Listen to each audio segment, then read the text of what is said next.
At Future Fields, our work has always been motivated by impact, and we believe the best way we are equipped to do this is by leveraging biology and biotechnology. And so this journey to make an impact and the story of the EntoEngine began about 5 years ago when we were working to solve the challenge of high cost growth factors in the cellular agriculture and cultivated meat industry.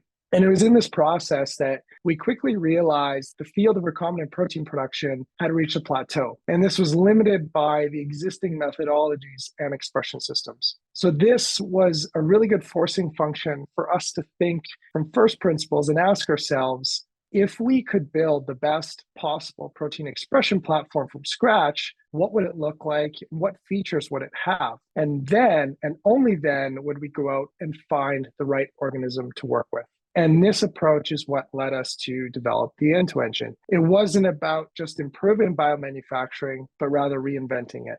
So what exactly is the EntoEngine? The EntoEngine is our proprietary biomanufacturing platform that utilizes genetically engineered fruit flies, more specifically Drosophila melanogaster, to produce recombinant proteins. Traditionally, recombinant proteins are produced in genetically engineered microorganisms or cell lines. And in particular, 3 different systems produce the bulk of recombinant proteins on the market today. And those 3 are E. coli, yeast, and CHOK1 cells.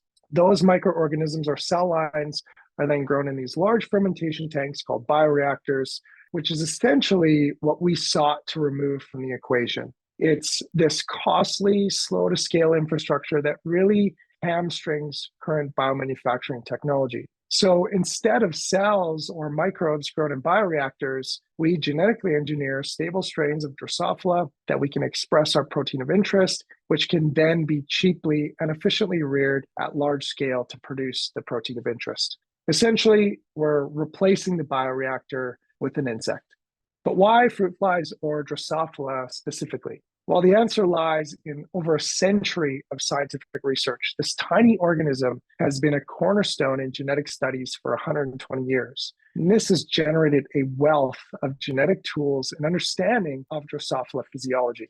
In fact, there are 3 Drosophila stock centers around the world that collect, curate, maintain, and distribute over 75,000 different genetic strains each. So this amazing organism has a deep scientific foundation that's been built upon for over a century now.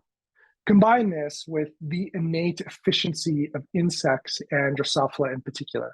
First, they have short life cycles, just 11 to 12 days. They have very high fecundity, so a given female lays about 100 eggs per day. Also, Drosophila thrive around 25 degrees Celsius, so that makes conditions for rearing them very easily attainable. And most impressively, they have a remarkable feed to biomass conversion ratio. So in our process, we see about a 2.1 to 1 ratio, whereby just 2.1 kilograms of dry feed is converted into 1 kilogram dried biomass. So it's this combination of scientific pedigree and biological efficiency that makes Drosophila an ideal choice for biomanufacturing of proteins.